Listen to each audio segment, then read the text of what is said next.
Hello people on internet, I am the Wolf Survivor and welcome back to a brand new video. So today we're in a new background as you can see behind me because we're back in my country.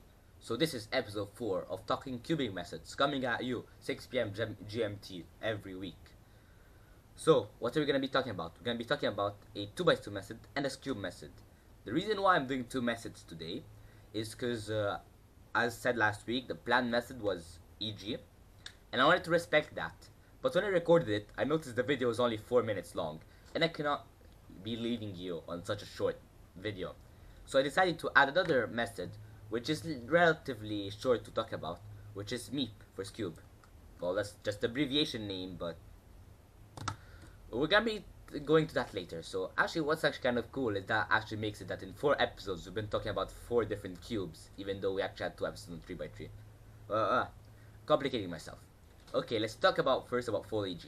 What is full EG? First of all, this actually can be debated by a few people, but full EG is EG1, EG2 plus CLL. Some people debate whether or not CLL can be included in the definition of full EG, well, apart from the fact of it not being called EG, but also because certain people regard it more as an individual method. While EG1 and EG2 are two like sub-steps of this EG method. With one, you solve the first layer. I'll take Y because the easiest example. You solve the first face. Sorry. One has to have all these opposites, and then with the other alg you solve the cube. That's one of the two sub-steps. While the other EG, you have to solve first layer and the bar, and the rest doesn't have to be solved. And there's another sub-step of EG. While CLL is the full first layer. CLL often is regarded as an individual method because the difference between EG1 and EG2, it has one less alg, considering that it has a fully solved state when you solve the first layer. Sometimes you can get the fully solved state. Well, you have to be extremely lucky. But basically what they mean is that removes one alg because you cannot have a fully solved state when you solve the first layer on EG1 or EG2. The total alg count of this method is around 120, and this method is the main method of a lot of advanced 2x2 cubers. Sometimes you'll be seeing them talk about TCLL, but that's usually used as an add-on, which is another method that involves solving a V and a misplaced corner. Now, I haven't looked that deep into it because that's not what we're talking today. So if I've done a few mistakes on TCLL, sorry, but you know. In addition, the times you can get with the EG are actually kind of low. Well, as expected, considering the world-class 2x2 cubers, that's what they use. So, like, everything is kind of a pro. The only con that it really has is this extremely high alg count, which is of 120. It's extremely high, because if you check other 2x2 methods, you can see, like, Ortega around 20, what's his name again? HD around 40. So yeah, it's kind of high compared to other 2x2 methods. But that's kind of all I have to say about full EG. I would not recommend to learn it unless you actually want to get into 2x2. So what I mean is that if you don't really care about 2x2, there's no point in learning it. But if you want to get competitive in 2x2, you have to learn it. So like, you can get the S times around 3 to 4 seconds with other methods like layer by layer or CLL. Well, maybe CLL being part of EG, you can actually get few shorter times. But if you really like want to win 2x2 events and stuff like that, you have to learn full EG. That's really all I have to say about this method. We're passing on now to the Skewb method, Meep. This method is actually slightly more interesting to talk about because at the difference of the 2x2 method, this one is not very used. Let's start first to describe the steps. You first solve a face. The layer does not have to be fully solved.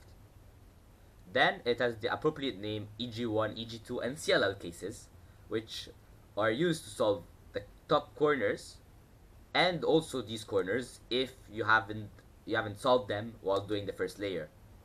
So, so you then do an alg for that. Then you do sub-step called last 5 centers, which is where you solve 1, 2, 3, 4, 5, the 5 remaining centers. This method, it can get you around like very low times, so around 5 to 4 seconds. But the real con that I have about this method is that it requires you, like, sledges and hedges are not very used at all. It's usually like algs using finger tricks. And personally, well, apart from that, I don't personally have fun. I personally have fun doing sledges on Skewb. Apart from that, it can kind of get hard to used to finger tricking on a Skewb. So actually, even though the algs may not take a lot to learn, well, yeah, you would have to learn kind of how the notation works, but that's not hard, you know. The harder bit would actually be learning the finger tricks for Skewb. Personally, I'm probably never gonna learn Meep, because I like too much sledges and hedges not really, just like too much using sledges, and I'm a lazy fuck. The method is good in itself. People have been getting sub 5s, even sub 4s with it. So I think actually maybe not. I'm not sure about sub 4s. So it can be kind of competitive with Sarah's Advanced. Even though honestly, if you really if you were doing Skewb as a fun event, learn Sarah's Intermediate can get you sub 7 times easily. And if you want to take Skewb seriously, I don't see the point in passing by this method. I'll be completely honest. If you really want to take Skewb seriously or learn Sarah's Advanced,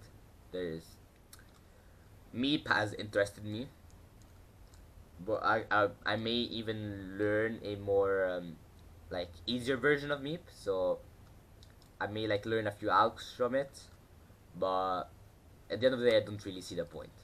I don't know if you guys understand what I mean. Well, what I'm basically saying is, at the end, Meep is regarded as an advanced method, but won't compete against Sarah's Advanced, so there's no point in actually using it. That's at least my opinion. Let me know what you think about this method down in the comments. As I said, these are two kind of faster methods, and also two faster recordings. So yeah, that's the reason why I decided to include both a Skewb method and a 2x2 method in today's video. I won't be doing example solves like I did for the corners first method for these two methods, because I think they're pretty straightforward, and also a lack of time, but that's not important. Suggestions as usual in the comments if you want to make them. If you think I'm chatting complete bullshit, that's alright. You can also tell me why in the comments, and what you think about these methods. So I've been your boy, the Wolf Survivor. Thank you for watching. If you have any suggestions in the comments, if you want any constant updates on my channel, on my Twitter, you can follow me on Twitter, link in the description, @TheWolf05. I'm pretty sure I have shown, I don't know if I've indicated the two guys suggested these methods, but I will definitely include them in the video. So if like them, you want to be included, comment below, or at me on Twitter, whatever you want. Well, yeah, I'm just starting to rumble because I don't have anything to say. Been your boy, the Wolf Survivor. I'll see you next week at 10 PM UAE, so 6 PM GMT. Goodbye. Oh yeah, also wait, before I leave, don't forget, Friday, starting 5 PM GMT, my gaming stream. I wanna see you guys there. Been your boy, the Wolf Survivor. Thanks for watching. Goodbye.